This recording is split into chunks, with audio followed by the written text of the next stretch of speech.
अगर हम आपसे कहें कि मैंने कल रात एक उड़न तस्तरी देखा तो आप मानोगे नहीं।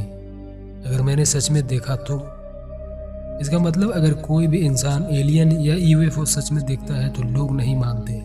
तो इस वजह से हम पृथ्वीवासी एक अद्भुत रहस्य जानने से चूक जाते हैं। तो आज के वक्त में यही हो रहा है, जो देखा वो मानता है, जो नहीं देखा वो नहीं मानता। एलियन होते हैं, इस बात से सभी को एग्री कराने के लिए पृथ्वीवासियों के सामने एक मंच पर एलियन को खड़ा करना होगा। जब सबको तसल्ली हो जाएगी तो सही है, लेकिन हम इतने बहादुर और एडवांस भी नहीं हुए कि परग्रही को पकड़ लें और उसे सबके सामने पेश करें।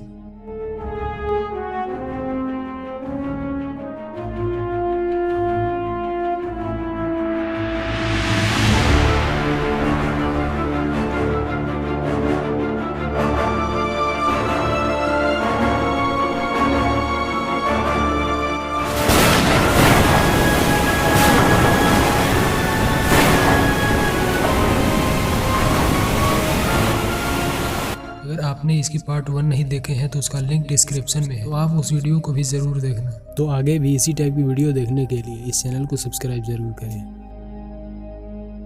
तो जैसा कि मैंने पार्ट 1 में बताया था कि एलियंस के सिग्नल यहाँ सैकड़ों सालों से आ रहे हैं, लेकिन वे चाहते क्या हैं पृथ्वीवासियों से, इस पर भी एक अलग बहस छिड़ी गई है। लेकिन सवाल यह है कि हम कितने सालों से सक्षम हुए हैं इन दूर से आ रही आकाशीय सिग्नलों को सुनने में। शायद 100-150 साल से, लेकिन यह ब्रह्मांड तो लाखों करोड़ों सालों से है और न जाने कितने संदेश अंतरिक्ष से पृथ्वी तक अब तक आ चुके होंगे। और इन सिग्नलों को सुनने के लिए उस वक्त में इंसानों के पास कोई टेक्नोलॉजी नहीं थी। ये बात आज से हजारों साल पहले की भी हो सकती है। तो कोई एडवांस प्रग्रही सैकड़ों सालों से पृथ्वी पर जीवन की संभावना से सिग्नल भेज रहा हो, तो इधर से उन्हें रिटर्न में कोई संदेश नहीं मिल रहा हो, तो वो क्या करेंगे?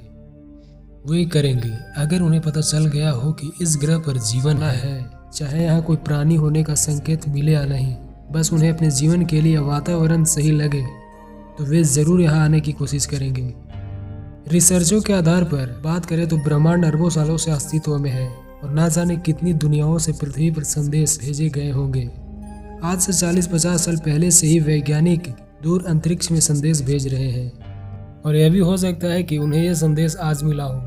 अगर उन्हें आज संदेश मिला तो वे जरूर रिटर्न में सिग्नल भेजेंगे, जो शायद 40-50 साल बाद पृथ्वी के वैज्ञानिकों को प्राप्त हो। और यह समय केवल तो अनुमान है, ऐसी सिग्नलों के आदान प्रदान होने में हजारों सालों से लेकर लाखों साल लग सकते हैं।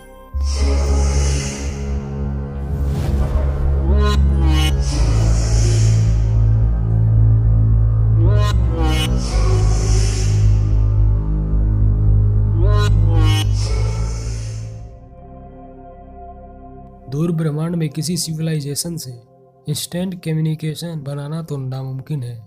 तो अगर हम इतना समझ चुके हैं तो वे भी ज़रूर जानते होंगे, इसलिए वे शायद एक प्लान तैयार की हो और वे शायद पृथ्वी की ओर अग्रसर हो और उनकी यान कुछ ज़्यादा एडवांस हो जो जल्द ही यहाँ पहुँच सकता है।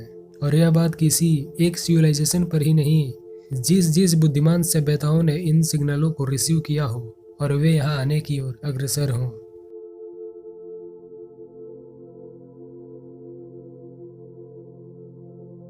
हम ही नहीं, यहाँ हर एक प्लेनेटरी प्राणी एक दूसरे की संदेश रिसीव कर रहे होंगे। वे जरूरी नहीं कि पृथ्वी पर ही आने की कोशिश करेंगे, वे शायद दूसरे ग्रह पर जाते हुए रास्ते में उन्हें पृथ्वी मिल जाए। जब वैज्ञानिक यहाँ से दूर अंतरिक्ष की ओर सिग्नल भेजते हैं तो वे सिग्नल के रास्ते में आने वाली जितनी सभ्यताएं होंगी वे सब इसे रिसीव कर लेंगे, लेकिन इसमें काफी समय का फासला होगा।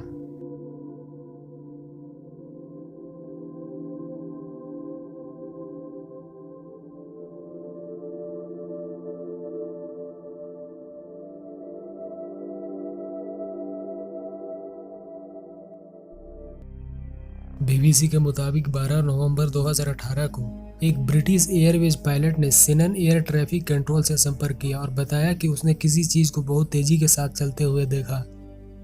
पायलट ने यह भी जानना चाहा कि क्या आयरलैंड के पश्चिमी तट पर कोई मिलिट्री एक्सरसाइज चल रही है। गार्जियन की खबर के मुताबिक महिला पायलट ने कहा, कोई चीज थी जो बहुत तेज रफ्तार से चल रही थी। वो हमारे बाएं हाथ की तरफ आई और उत्तर की ओर मुड़ गई। उसकी रोशनी बहुत तेज थी और वह बहुत तेजी के साथ गायब भी हो गई। पायलट को बताया गया कि वहां कोई मिलिट्री एक्सरसाइज नहीं चल रही थी। उस क्षेत्र में चल रहे अन्य विमानों के पायलटों ने भी तेज चमकीली रोशनी और यूएफओ देखने की बातें कही है।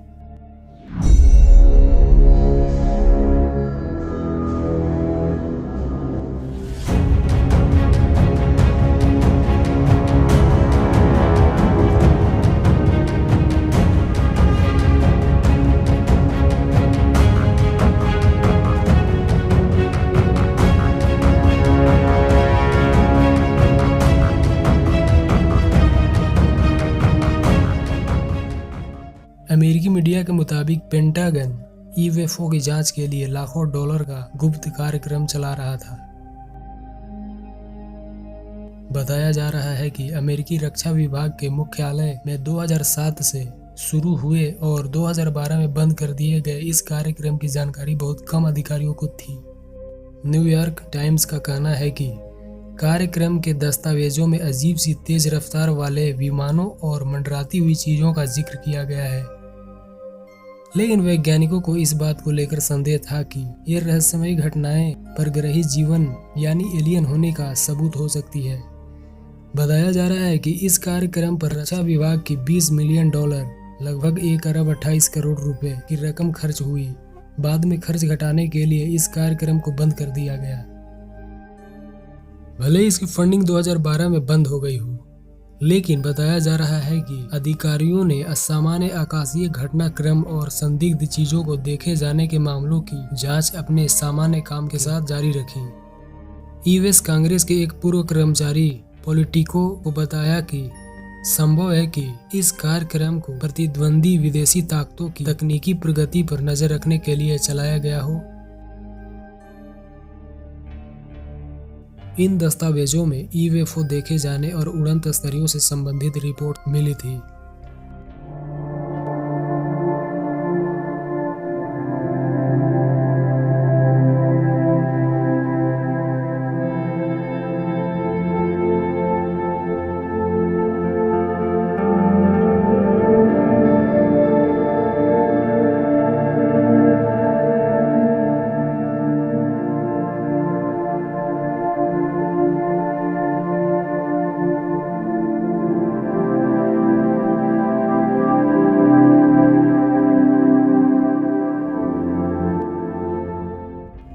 तो आज का वीडियो इतना ही था कि इस वीडियो को लाइक कीजिए, शेयर कीजिए और इस चैनल को सब्सक्राइब जरूर करें ताकि आने वाले वीडियो आप तक पहुंच सके।